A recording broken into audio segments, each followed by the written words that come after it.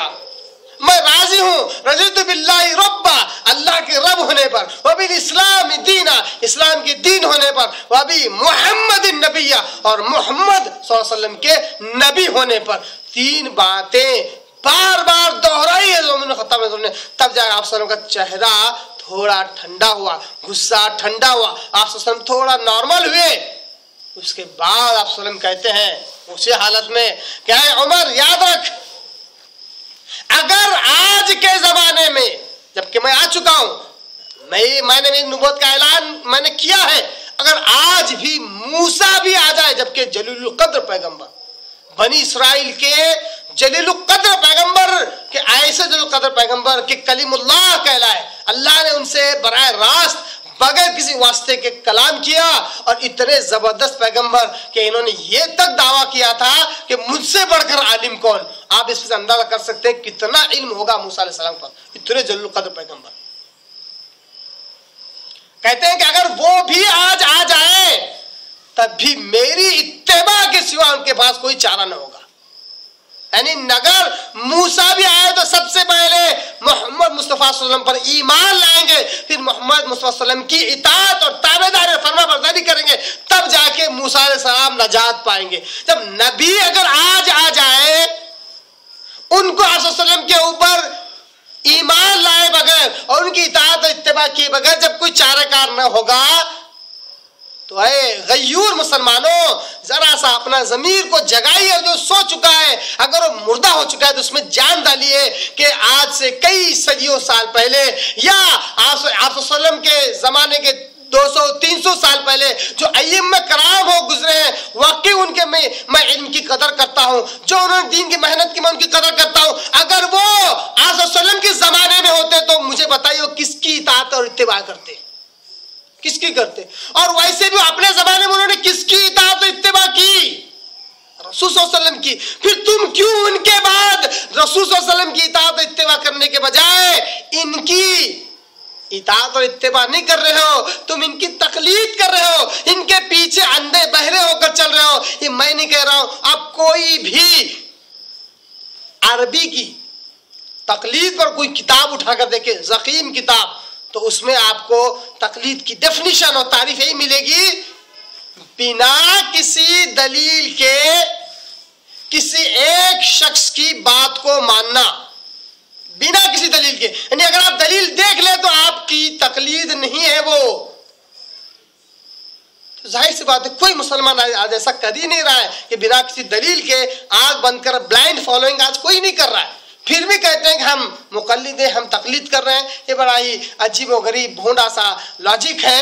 جب ائمہ کرام آپ صلی اللہ علیہ وسلم کی اطاعت اور اتباع انہوں نے کی ہے تو ہمیں بھی براہ راست انہی سے علم حاصل کرنا چاہیے، اللہ کے رسول سے، صحابہ سے، اور آپ صلی اللہ علیہ وسلم ہی کی اطاعت و اتباع کرنی چاہیے. یہاں تک کہ امام احمد بن حنبل رحمہ اللہ یا امام شافعی رحمہ اللہ کہتے ہیں کہ لوگوں نہ تم امام اوزاعی کی تقلید کرو، باقاعدہ تقلید کے الفاظ استعمال کر کے کہا، نہ تم میری تقلید کرو، نہ امام شافعی کی تقلید کرو، بلکہ تم دین کا علم وہیں سے حاصل کرو جہاں سے انہوں نے دین کا علم حاصل کیا، یعنی آپ صلی اللہ علیہ وسلم، صحابہ، تابعین وغیرہ رحمہ اللہ. پھر اس کو اطاعت و اتباع کیسے کہیں گے جس میں بغیر دلیل کے کسی ایک شخص کی بات ماننے کی شرط لگائی گئی ہے؟ یہ اطاعت و اتباع کیسے ہوئی؟ اور جب یہ واقعی جب ایسی چیزیں مسلمانوں میں رائج ہو گئی تو اس کا سب سے بڑا نقصان یہ ہو گیا کہ جب بھی اللہ کے رسول صلی اللہ علیہ وسلم کی حدیث پیش کی جاتی اس کے مقابلے میں ائمہ کرام کے اقوال پیش کیے جاتے کہ یہ اگر یہ حدیث ہے تو امام صاحب اس طرح کہتے ہیں، ہم تو اس کو مانیں گے، اس کو نہیں مانیں گے. تو یہ ڈٹائی ہو گئی، یہ تو نبی صلی اللہ علیہ وسلم کی حدیث سے نفرت اور دشمنی ہو گئی کہ حدیث مبارکہ، صحیح حدیث مبارکہ آنے کے بعد بھی اسے چھوڑا جاتا ہے اور اقوال کو ترجیح دی جاتی ہے. تو ہم اس کو اطاعت و اتباع کیسے کہیں گے؟ اللہ نے کہا اگر تم چاہتے کہ اللہ تم سے محبت کرے تو میرے نبی کی اطاعت اور اتباع کرو. اب جو لوگ نہیں کرتے ہیں احادیث مبارکہ کو ایک دم دھڑلے سے ایزیلی چھوڑ دیتے ہیں. غور کیجیے اس آیت کے مطابق اللہ ان سے محبت کر رہا ہے. کیسے کرے گا اللہ تبارک تعالیٰ محبت؟ کیوں کرے گا؟ اللہ تبارک تعالیٰ خالص ان سے محبت کرتا ہے جو اللہ کی اطاعت کرے اور اس کے نبی کی اطاعت کرے. دو ہی شرطیں ہیں. اس کے بعد والی آیت اسی ضمن میں ہے، انشاءاللہ میں اگلے درس میں رکھوں گا. اس کا ترجمہ رکھ رہا ہوں صرف آیت نمبر 32 کا. اے محمد صلی اللہ علیہ وسلم آپ کہیے قل اطیعوا اللہ اطیعوا الرسول.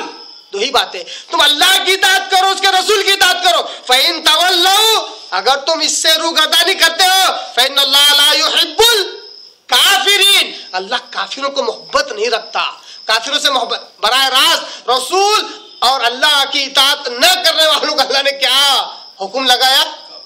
کافر قرار دیا. جو اللہ اس کے رسول کے احکامات کی نافرمانی کرتے ہیں، اللہ کہتا ہے اللہ ان سے کیسے محبت کرے گا؟ ان غیور مسلمانوں سے میں التجا کرتا ہوں اللہ اس کے رسول کی بات آ جائے تو اپنا منہ نہ پھیرے، بے رخی نہ دکھائے، دل و جان کے ساتھ اس پر ٹوٹ پڑے، اس کو سمجھے، اس کو سمجھنے کی کوشش کرے، اس پر عمل کرے، اس کو اپنی زندگی میں لائے اور دوسروں تک پہنچائے. یہی اطاعت اور تابعداری ہے. دو ہی چیزوں کو اللہ کے رسول صلی اللہ علیہ وسلم نے دین قرار دیا. بارہا میں حدیث سناتا رہتا ہوں. آپ صلی اللہ علیہ وسلم کہتے ہیں لوگوں ترکت فیکم امرین، ترکت فیکم امرین. کب؟ وہ بھی حجۃ الوداع کے موقع پر آخری خطبے میں آپ صلی اللہ علیہ وسلم یہ حدیث بیان کرتے ہیں ترکت فیکم امرین، دو چیزیں چھوڑے جا رہا ہوں. لن تضلوا ما تمسکتم بہما، تم ہرگز گمراہ نہ ہوگے جب تک کہ ان دو چیزوں کو پکڑے رہو گے. کتاب اللہ، ایک اللہ کتاب، وہ سنت نبی، دوسرے اس کے نبی کی سنت. دو ہی چیزوں کا آپ صلی اللہ علیہ وسلم نے کہا کہ جو ان کو مانتا رہے گا وہ ہرگز گمراہ نہیں ہوگا. اب جو دو کے ساتھ تیسری کو ملا رہا ہے یا دو میں سے کسی ایک کو نکال رہا ہے، آپ اب بخوبی فیصلہ کر سکتے ہیں کہ وہ ہدایت پر ہے یا گمراہی پر. پھر بھی ان لوگوں کا ترا جو دو کے ساتھ تیسری کو ملاتے ہیں یا دو میں سے کسی ایک کو نکالتے ہیں، باطل پر رہ کر بھی اپنے حق کے ڈنکے بجانے کی کوشش کرتے ہیں. یہ بڑی دور کی گمراہی ہے. اللہ تعالیٰ کو کہتا ہے ضلالًا بعیدا، یعنی گمراہی کے راستے پر تو چل رہے ہیں، گمراہ تو تھے ہی، اب گمراہی کے راستے پر حق کے بالمقابل اتنے دور چلے گئے کہ ضلالًا بعیدا، بڑی دور کی گمراہی میں پڑ گئے. تو یا تو حق کو قبول کرنا تھا یا پھر خاموش اختیار کرنا تھا جب تک کہ سمجھ میں نہ آئے. اب کیا کیا؟ بجائے اس کے حق کے خلاف بولنے لگ گئے، حق کے خلاف جھگڑا، فساد اور بحث مباحثے مناظرے کرنے لگ گئے. تو اللہ تعالیٰ نے ان کی گمراہی کو اور بڑھا دیا. اللہ کہتا ہے اگر تم اللہ سے محبت کرتے ہو تو محمد مصطفیٰ صلی اللہ علیہ وسلم پر ایمان لاؤ، صحیح طور پر ایمان لاؤ، اپنے ایمان کو ٹٹولو اور ان کی اطاعت اور تابعداری کرو، ان کی اتباع کرو، تب جائے گے تم محب سے محبوب بنیں گے۔ یحببکم اللہ، اللہ بھی تم سے محبت کرے گا، اور اس کا بڑا انعام یہ ہوگا یغفر لکم ذنوبکم، اللہ تمہارے گناہوں کو بخش دے گا۔ محبت کے دعوے میں اگر سچے نکلے اللہ تمہارے گناہوں کو بخش دے گا۔ واللہ غفور رحیم، اور ویسے تو اللہ تعالیٰ بڑا ہی بخشنے والا اور رحیم، بالخصوص مسلمانوں کے تعلق سے، مومنوں کے تعلق سے اللہ بڑا رحم کرنے والا ہے۔ کافروں کے تعلق سے رحیم کی صفت ہے بھی نہیں۔ رحیم کی صفت اللہ تبارک تعالیٰ مومنوں کے ساتھ ہے، دنیا میں اور آخرت میں، بالخصوص آخرت میں اللہ تبارک تعالیٰ رحیم کی صفت ہوگی۔ اللہ کہتا ہے لوگوں یاد رکھو اللہ بڑا بخشنے والا اور ایمان والوں کے ساتھ بڑا رحم کرنے والا ہے۔ اللہ تمہارے گناہوں کو اسی سچے دعوے کی وجہ سے تمہارے گناہوں کو بخش دے گا۔ بڑی ہی جامع اور پیاری آیت ہے، جتنی زیادہ تفصیل، جتنی زیادہ اس پر روشنی ڈالی جائے ایسا لگتا ہے بہت کم روشنی ڈالی گئی۔ اللہ تبارک تعالیٰ ہمیں کہنے، سننے، بیان بازی، واز بازی سے زیادہ اس آیت پر عمل کرنے کا اللہ میں توفیق عطا فرمائے تاکہ ہم دنیا اور آخرت میں کامیاب ہو سکیں۔ آمین یا رب العالمین۔ وآخر دعوانا ان الحمد للہ رب العالمین۔